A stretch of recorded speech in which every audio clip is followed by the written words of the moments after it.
Selamat datang di perusahaan kecil kami.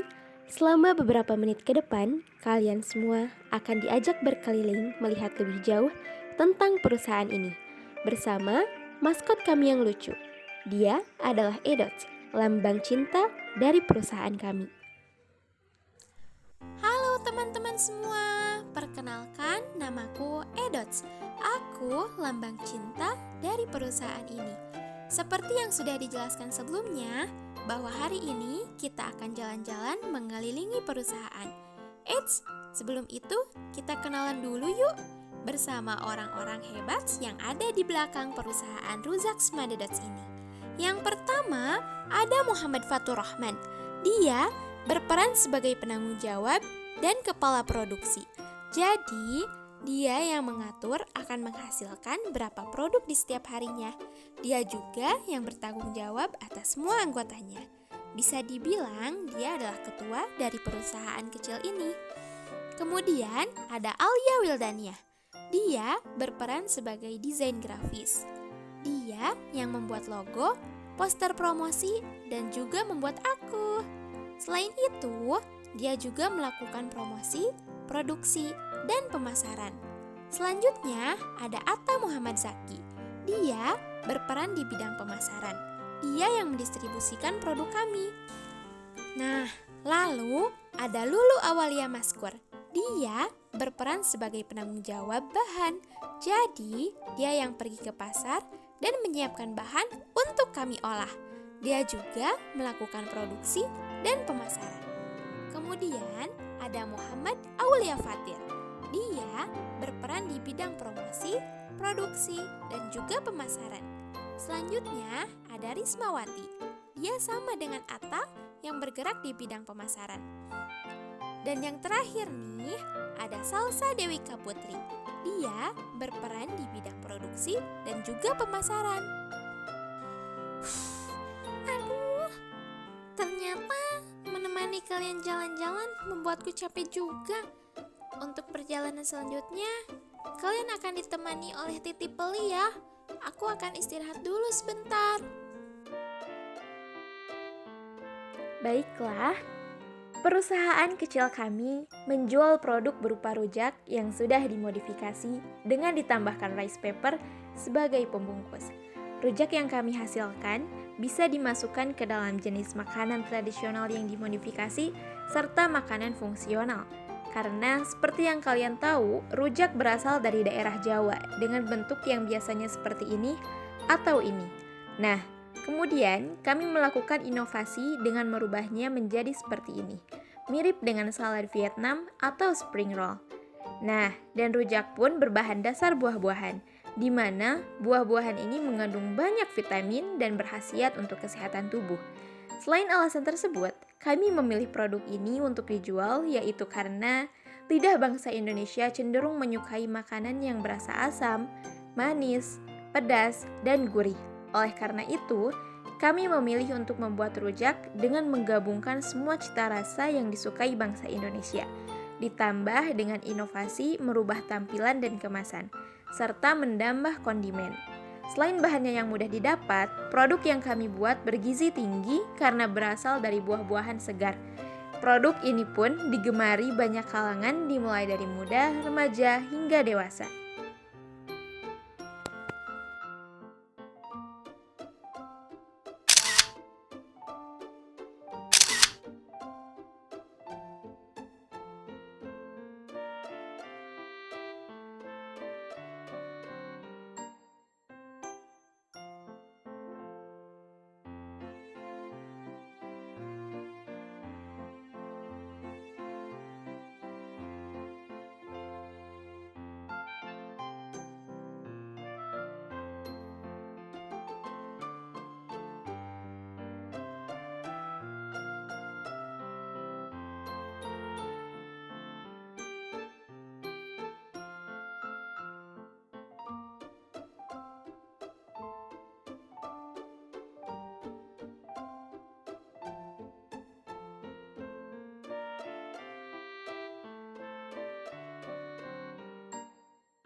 Baik teman-teman, di sini saya akan membahas mengenai strategi penjualan dan strategi pemasaran yang dilakukan kelompok kami.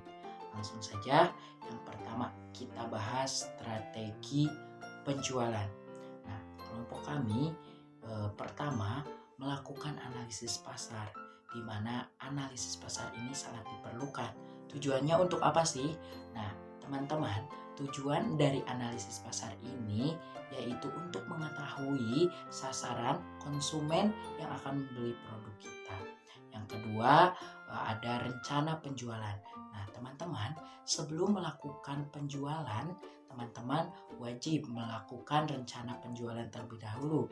Nah, rencana penjualan ini haruslah dipersiapkan sematang mungkin dan tentunya disesuaikan dengan kondisi pasar tadi. Kemudian ada penggencaran promosi. Nah, di mana di sini memang harus digencarkan promosinya, karena apabila tidak ada promosi, maka apakah orang lain akan tahu dengan produk yang kami jual. Nah, selanjutnya ada diskon. Nah, diskon tentunya sangatlah menarik teman-teman. Nah, itu perlu digunakan dalam penjualan juga. Kemudian ada melakukan evaluasi dengan menerima saran. Nah, kita selaku produsen harus menerima saran atau kritik dari konsumen guna peningkatan produk yang lebih baik. Nah, kemudian yang selanjutnya saya akan membahas mengenai strategi pemasaran yang dilakukan oleh kelompok kami. Yang pertama, kelompok kami melakukan sosial media marketing, di mana penyebaran promosinya kami buat melalui poster yang dibuat dari Canva dan disebarkan di media sosial seperti Instagram, WA, dan Twitter. Nah, kemudian kami melakukan juga face to face, di mana kami langsung mendatangi calon konsumen dan menawarkan produk secara langsung guna menarik konsumen agar membeli.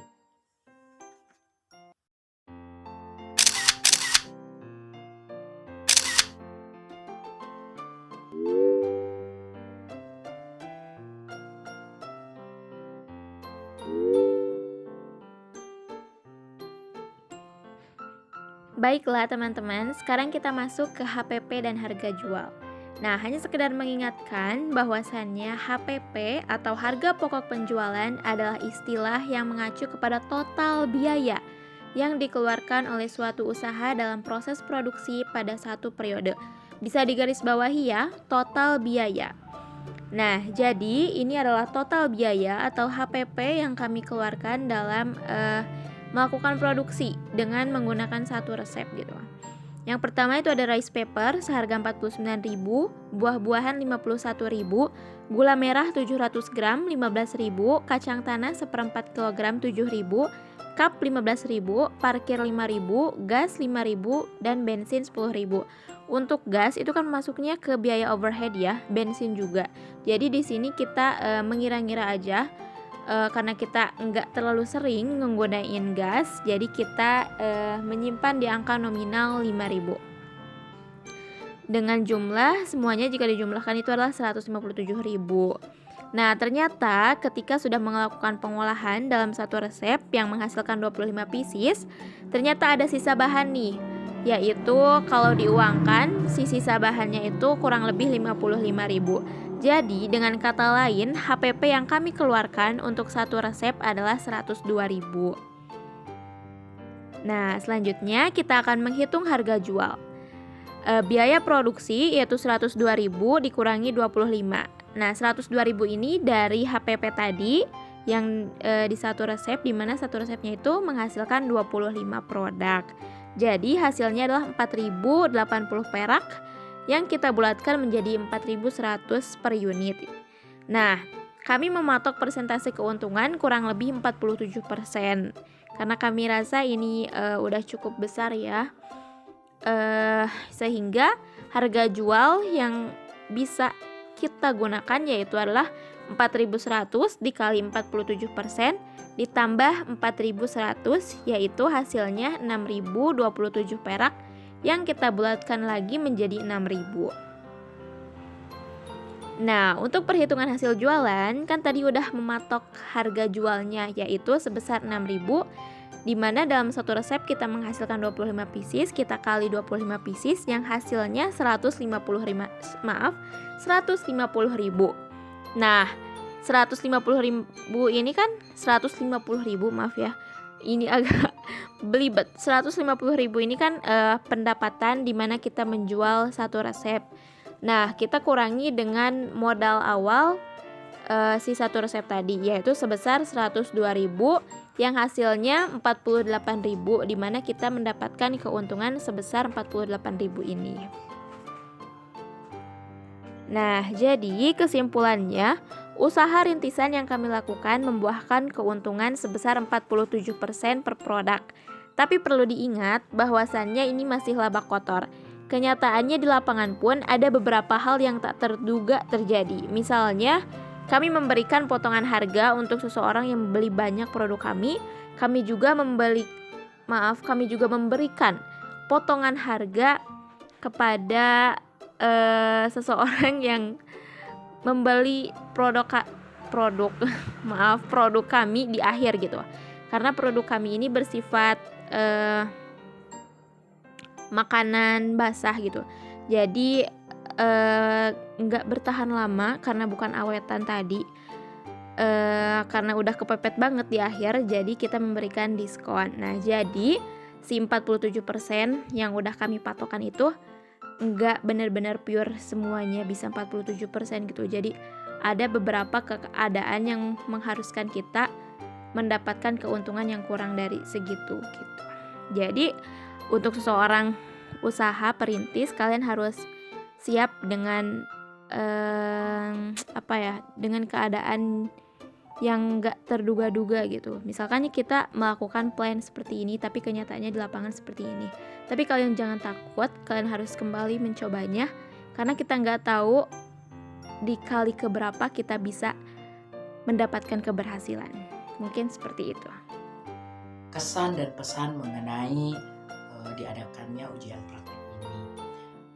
Berbicara tentang kesan, tentu ada senang dan ada sedihnya. Mengapa? Senangnya kita dapat bekerja kelompok, membangun kebersamaan. Namun sedihnya ketika kita menyesuaikan waktu, dikejar target dengan hal-hal lain gitu. Namun semuanya tidak sia-sia, semuanya bermanfaat tentunya bagi kami untuk melatih menjadi jiwa wirausahawan yang baik. Karena wirausahawan yang baik harus berjiwa seperti baja. Nah, kemudian pesannya untuk kalian yang akan berkecimpung dalam dunia usaha, kuncinya adalah sabar, tawakal, dan semangat terus, karena semuanya seperti tadi yang dibahas, ada senang dan ada sedihnya. Jadi harus dihadapi dengan keteguhan, dengan semangat, dan yang penting kita itu harus rajin. Dan tips dari saya ketika melakukan usaha, untuk teman-teman yang memulai usaha, jangan terlalu mengambil untung yang berlebihan. Nah, semuanya harus disesuaikan ya teman-teman.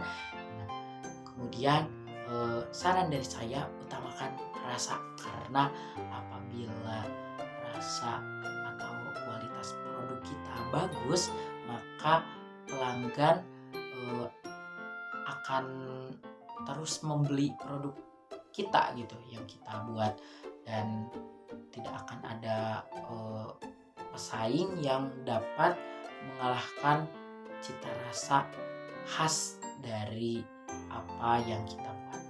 Terima kasih, bye bye.